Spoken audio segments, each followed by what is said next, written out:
All right. So good morning, good afternoon, and good evening to our dear nurses. I'm Kia Grandison, Nursing's Marketing Associate, and I'll be your Grandison Espresso Lounge host for today. So this is your virtual coffee table, a place to catch up with you, our nurses, therapists, and partners.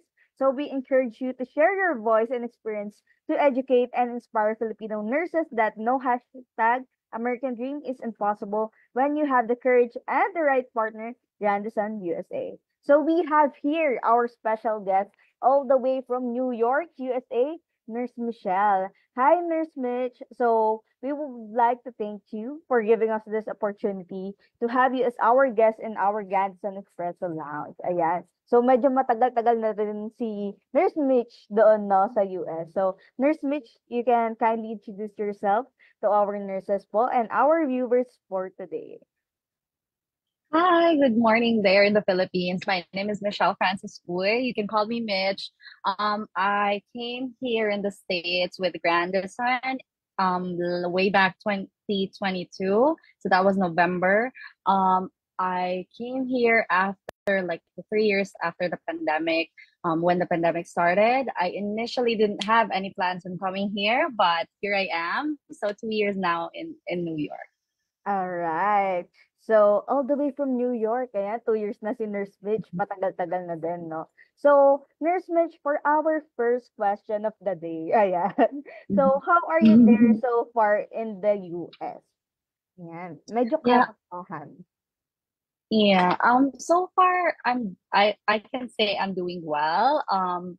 I've had like, it's really like nursing is really a love and hate relationship, I'd say.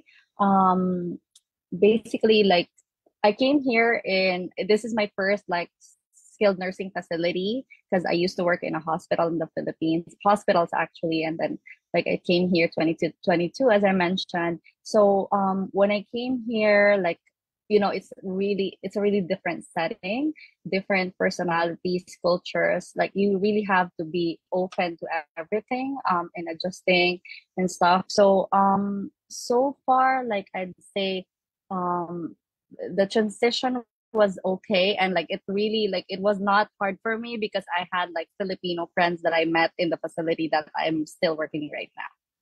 Wow, that's so nice to hear, no, Nurse Mitch, na may mga friends ka dyan na Pinoy din, na pwede ka nilang Yeah. tulungan. So when it comes to Yes, yes. your transitioning, Nurse Mitch, no? So Hmm. as you Hmm. said to me earlier, no, na hindi pa alam Hmm. ng mga viewers natin, is you brought your dependent with you there in the United States. So aside Hmm. from your transition in the US, so it's also Hmm. a transition for your husband and your child, of course. So for Yes. nurses who have dependents there in the United States, Hmm. did you would you recommend bringing your family right away or like a month or two after your deployment, since it's a big transition for you from here to the Philippines going to the United Hmm.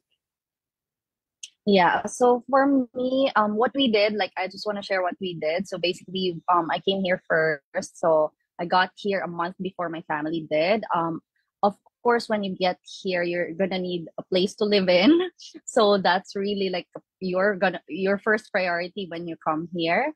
So of course, like looking into apartments is not gonna be easy. In the States, you will need to have good credit score, credit standing before you can get to rent apartments. So basically like I would definitely like suggest and advise that yes, you have to come here first before you get your dependents to come. But definitely like it's not gonna be hard because of course when you petition, like when your petition is ongoing, you can actually like take them on board now along. Like you don't need to like petition ka muna and then your family, you can like petition along with your family, so that way it's one time payment also. States? So um it's it comes with a cost, but definitely it's all worth it. That's for me, like that's what happened for me. All right. So thank you so much, Nurse Beach. No, so I think it's Mhm. the best way for us to prepare our family also going there to the Yes. United States, right? So Yes. what advice can you give to other people about bringing their family right away in the United States or sa mga Mhm, nurses mhm. natin na gusto agad kasama family nila sa US? Like, at the same time, bukod sa when's the best time to bring them there? Kasi malaki nga yung Mhm, transitioning, mhm. like you've said. So, Yes, what yes. can you advise to them na kailangan din nila i-prepare when it comes to transitioning there in the United States with their dependents? Mhm.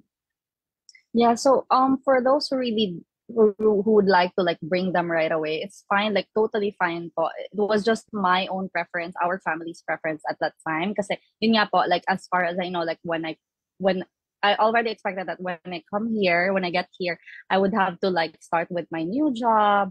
Like I have to learn the commute and stuff because I was not planning on getting any cars anyway because I live in like I was already like aware that I'll be living where a subway system and the transit is like very like accessible. So yun po yung naging ano ko na decision then with regards to that. But definitely if you're planning to bring them, it's totally like doable. That's the term that I want to say. Doable naman po siya, especially if you have family support here. We have like couple of friends na dinala po nila yung family nila along with them as soon as they got like here also like sabay sila. But then, what I should say is that you just have to prepare like financially. Yun lang po talaga. Kasi when you bring your family, of course, like you need to look for like a place to live right away. There's other people naman din po na I think they look for the apartment online like beforehand even before they got here, so that I think would help also for those families who would like to come here like together. So yun. Alright. So thank you po, Nurse Mitch, no? So at the Mhm. same time, from what I'm getting to you, is dapat talaga kailangan is ready na financially. Kasi mabigat din yung kailangan Mhm. mong ihanda na pera going there to the United States with your family, no? So, Nurse Yes. Mitch, what was the biggest challenge that you had during your first week or month there in the United States? And what did Grandison do to help you with your transition to the US? Like, from car assistance or yung loan assistance, from the Mhm. apartment, and getting your SSN. Ayan.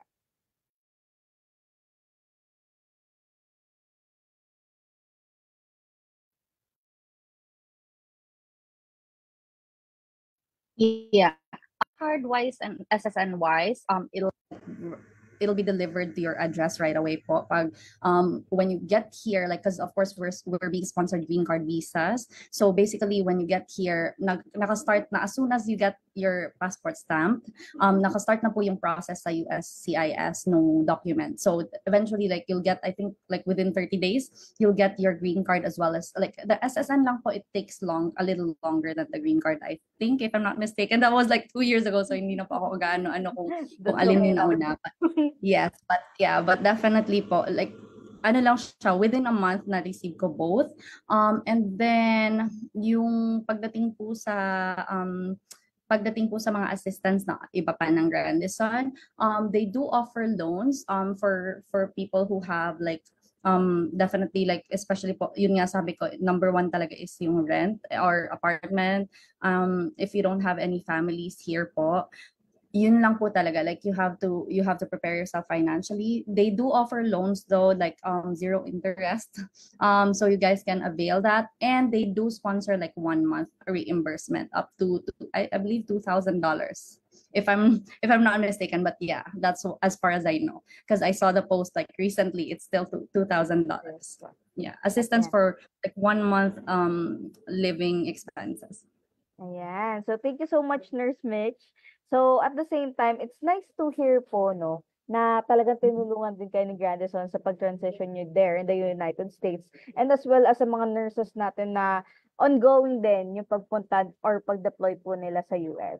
So, Yeah. Nurse Mitch, going to your working in the facility, how was your first day in the facility? Ano yung na-feel nyo, especially coming from the training right of the facility, and at the same time, how did you prepare yourself on your first day of work sa facility? Especially you have your experience already here in the Philippines when it comes to hospital. So what can you say the difference between the hospitals and skilled nursing facility? Yeah, so I just want to answer also the previous question with this question na lang kasi I think related to that. Basically po, like when I got to the facility, my very first challenge was actually prior to coming there, like the subway system, pagdating po sa New York, very accessible po siya, yes, but because it's extensive, medyo marami-rami po talagang train. So that was the very first challenge I had. Like I had to learn the train system, the subway system. Medyo nakakalito po. So I got just a funny story, I got lost several times. And like when I got here po, like in the first month that I was here, I got lost several times. I can't even mention how many times, but yun po yung nangyari sa akin. And then transitioning wise naman po, like my expectations and stuff sa facility, it was a very different setting. As I mentioned, it's a very different setting. I mean, like from the hospital to a nursing home. Although you will still provide care to your patients, but in the facility, because it's a skilled nursing facility, as the nurse, and in the States po, ano po, parang kumbaga may sabi ka, like when it comes to your patient's care compared to way back home in the Philippines. Even yes, in the hospital, like where I used to work was like medyo may independence din po kami, but it's totally different when you're in a nursing facility. So one of the ano lang po din yung like I think the help that I got was that like I really like opened up myself to learning whatever I can learn, like everything that I can take in, I try to take it in, especially when it comes to policies. Because here in the States, merong federal, merong different states, of course, different policies, different laws. And maraming governing bodies. So yun po yung talagang inano ko lang talaga na I just really have to learn everything that I can, yun po. Alright. So, siguro ang laki niyang difference talaga pagdating diyan sa US, 'no? So, at the same time, 'no, so I think sa 2 years, ma'am, hindi ka na naliligaw sa subway. Ayan, Hindi na po. medyo sanay na tayo. Yes, Ayan. yes. So, anyways, ma'am, so can you give a quiet description of your job there as a nurse in a skilled nursing facility? Especially, you will be handling or more focused ka sa elderly people or elderly care, no? So, unlike here kasi sa Philippines, since you've come from hospital, syempre iba-iba yung age bracket na inalagaan mo. So, when it comes to taking care of the elders, what can you say na parang mas mahirap ba siya compared sa previous work mo or parang mas kaya siyang i-balance? Ayun po. So far, right now po kasi, I don't know if I can divulge, but ano po kasi, so I started as a unit manager in my facility after my training. So basically, I managed a long-term floor at first. So for the first 3 months when I worked in my facility, I managed a long-term unit where I had like, yes, geriatric patients po talaga, like more on elderly patients. Basically, it's almost the same. The only difference is that like I think the patient what do you call this? Yung more on of the population po kasi dito like has, psychiatric Oh. needs. Like dementia is really rampant po dito. So I think that's also like one of the like difference lang po talaga.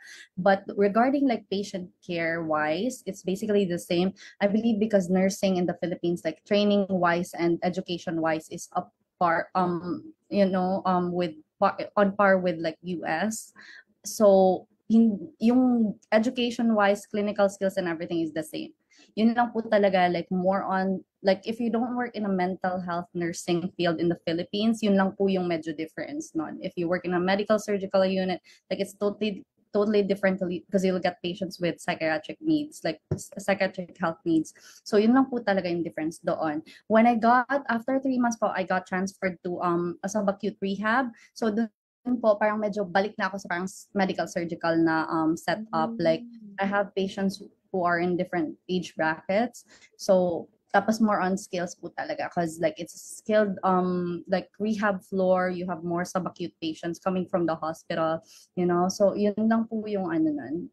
And then right now I got promoted after what Wow.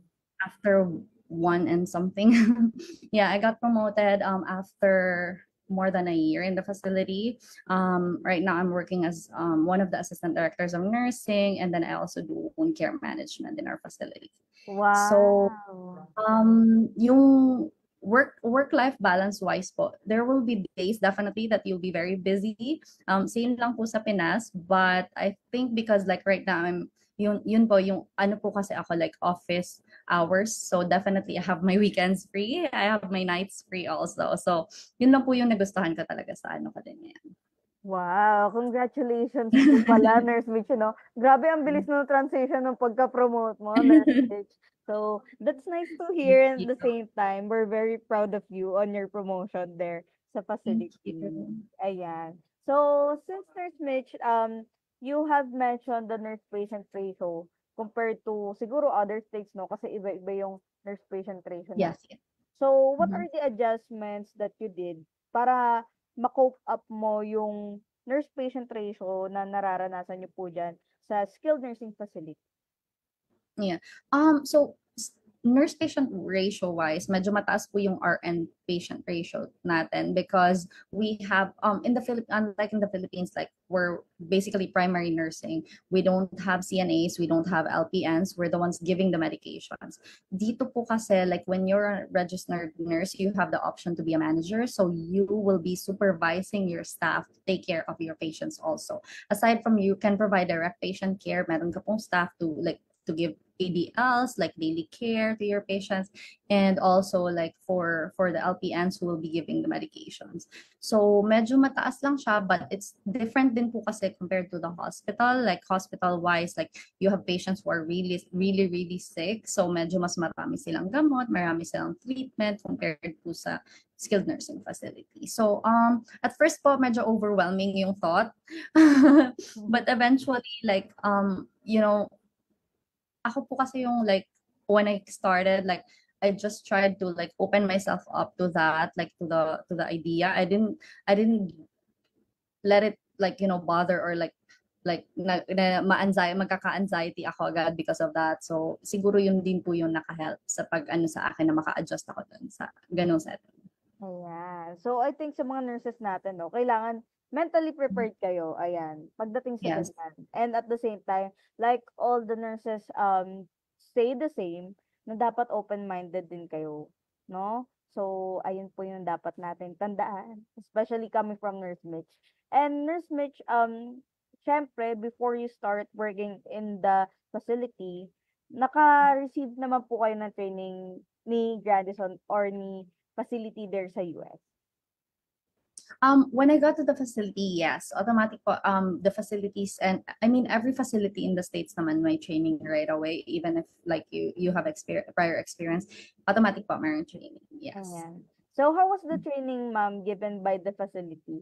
So, kamusta ba siya? Like, parang ang gaan ba siya na parang hahayaan na lang ba kayo, gano'n? Yeah. So far po like I was assigned to one of the like I'd say senior na managers na po at that time. So I worked with him for like at least like I think almost a month or so. And then it was good. Like I learned a lot of things from him because he was really good in his job. So basically yun po yung nag-help din talaga sa akin na matutunan lahat ng ins and outs ng lalo ng policies po. Yeah.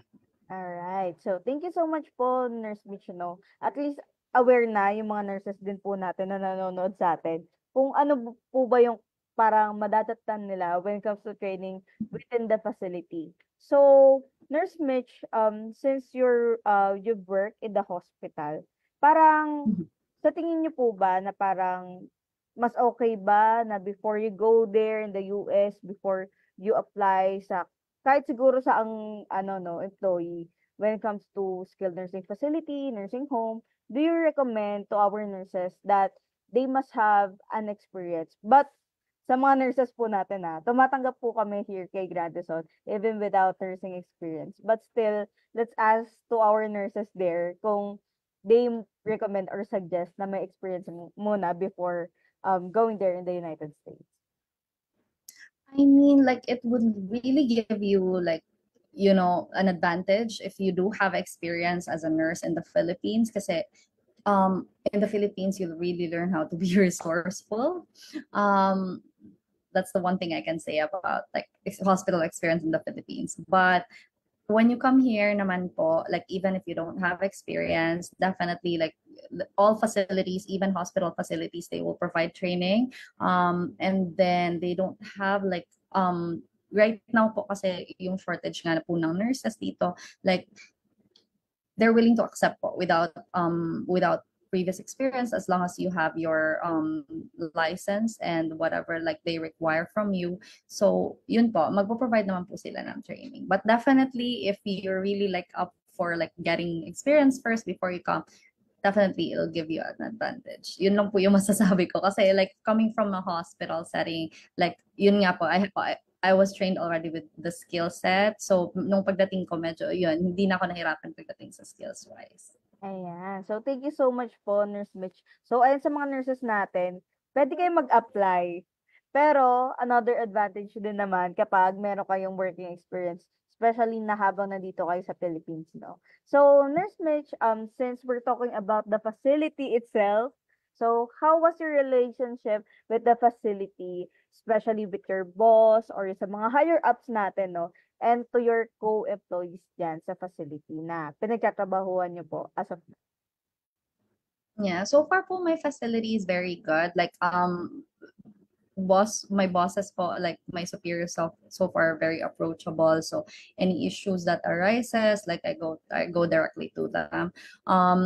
Colleagues wise, like okay lang din po. Like I've learned like to really like ako din po kasi yung tao na like I'll adjust po sa environment. So I think it's also like when I decided to come here, isa po yun sa talagang pinasok ko sa isip ko na I really have to like adapt because like this is the choice that I made and my family. So yun po yung ano ko na I think like I just like tried to like understand because like when I came to the facility, there's a lot of different cultures po kasi galing din po sa iba-ibang lugar yung mga ka-workmates ko aside from the Filipino workmates that I had. So yun po yung inano ko din talaga na mindset ko na I have to like adjust and I have to like learn their culture also, that way walang mga misunderstanding or like po magkaintindihan lang din sa work. Ayan. So, as you can see, no, sa mga nurses natin dyan, medyo masaya-saya yung mga nurses din natin sa facility. Kasi at the same time, para siguro mag-adapt sila dun sa facility, no, is at the same time, to respect the differences between the cultures na makakasama natin.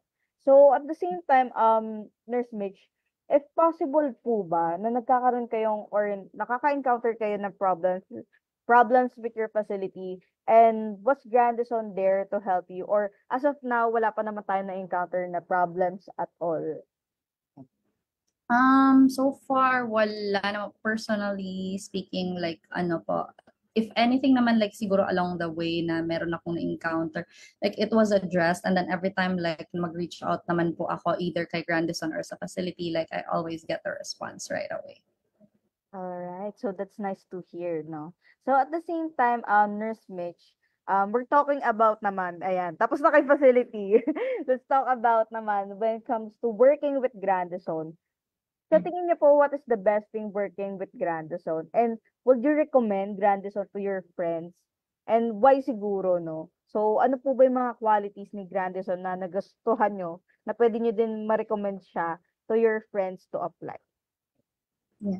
So far po, sa Grandison when I started to when I first applied po is like they really like offered me like a good deal like at that time also kasi yun nga po may sponsorship ng IELTS at that time, like I believe I remember, yeah, if I remember correctly, I had my review with like Grandison partner na company for IELTS. At the time I was working, so medyo ano po talaga siya, medyo helpful, sobrang helpful, not hindi lang medyo, sobrang helpful niya kasi I can study online, di ko kailangan pumunta in a review center. And then I think also like it helped me start to do my like paperworks easier compared to if I have to do it alone kasi medyo ano na po, like naka step by step na yung and Grandison really like provided us with like guidelines on how to do this process and then like the step by step of the entire thing.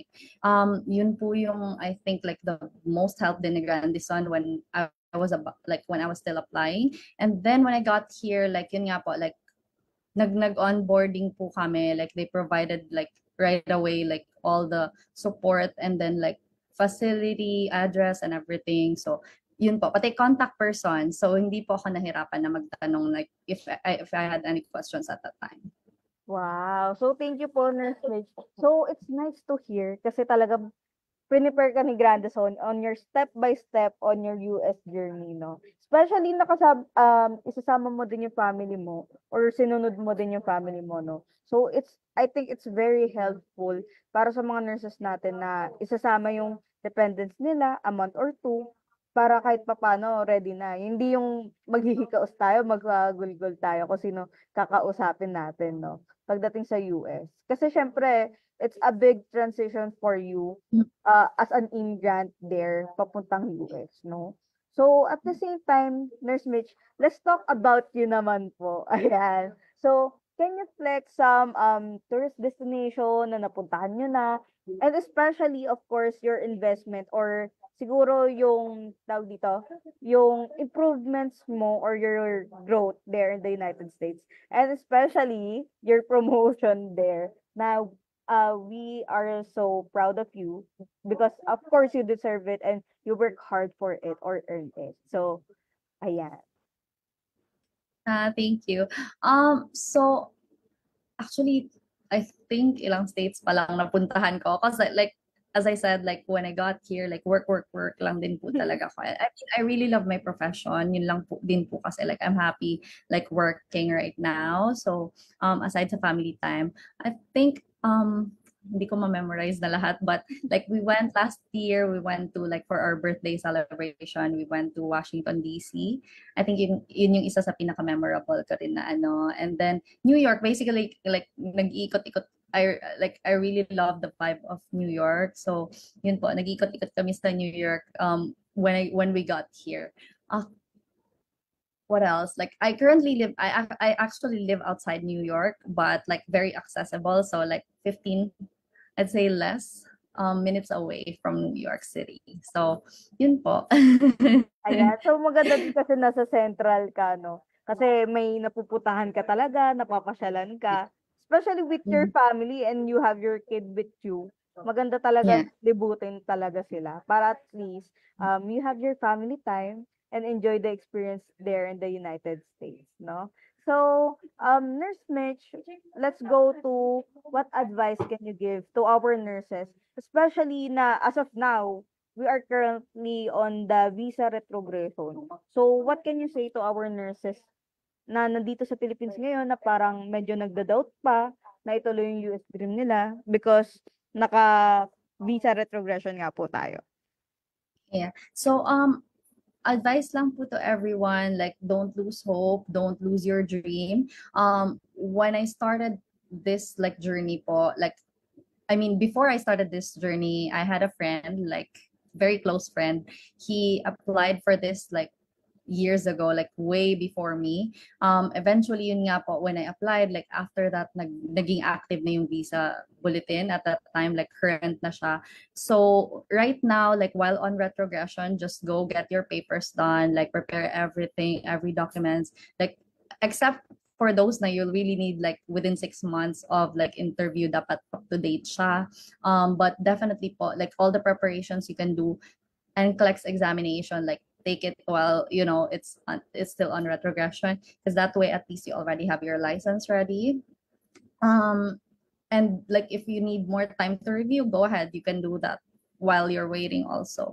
Pwede rin yun kung hindi pa kayo nakapag-take, para sa mga hindi pa nakapag-take ng NCLEX. So yun po. And like if you can also, like if you want to prepare, maybe like you want to bring your family with you, so pwede pa kayo mag-prepare. Take this time to prepare like financially also, like there's like use the time talaga po to like set things like that you can at least you can do while you're still in the Philippines, and then you can use it when you come here. Ayan. So, thank you so much, Nurse Mitch, no? So, sa mga nurses natin, wag po kayong mawala ng pag-asa. There's always a right time para matuloy nyo ang inyong US journey at wag kayong mag-doubt sa sarili nyo. Especially kung mahaba pa yung mga ways nila, no? Pagka papuntang US, no? So, when it comes to Grandison, ma'am, can you give me some ways do you think na parang kailangan pa namin i-improve or any suggestion pa for Grandison? Yeah.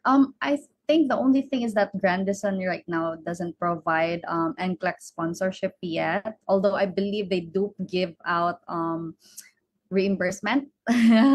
Sa Right. pagkakaalam ko nila may reimbursement pa rin ng NCLEX. I think that would be one area to improve also, like yung pag-provide ng NCLEX sponsorship. I think a lot of nurses in the Philippines definitely would love to have that opportunity, and it will also attract more nurses to come, because I think also one of the like difficult like challenges when I started to like check on how to apply and everything is like yung part po ng pag-apply for NCLEX examination. It would really help out if the agency is also like sponsoring. That way, yung nurses have guidance on how to do it. Alright. So, thank you so much, Nurse Mitch. So, isa-suggest ko din yan kila Sir John. Ayan. Feeling ko papanoorin naman nila tong ating video, no? So, maririnig nila yan. Ayan. So, anyways, to end our live for today, ating interview for today. So, again, nurses, we would like to thank you, Nurse Mitch, for giving us this opportunity to be our guest for our Grandison Espresso Lounge today. And of course, let's congratulate her on her promotion and of course, her upcoming work anniversary. And of course, Nurse Mitch, thank you for choosing and trusting Grandison to be your partner towards your US journey. Ayan. So, do you have anything to say pa po, Nurse Mitch, to our nurses there? I'm good. Thank you so much for having me tonight. Today there kasi gabi na dito. Um, that's it po. Like don't lose hope.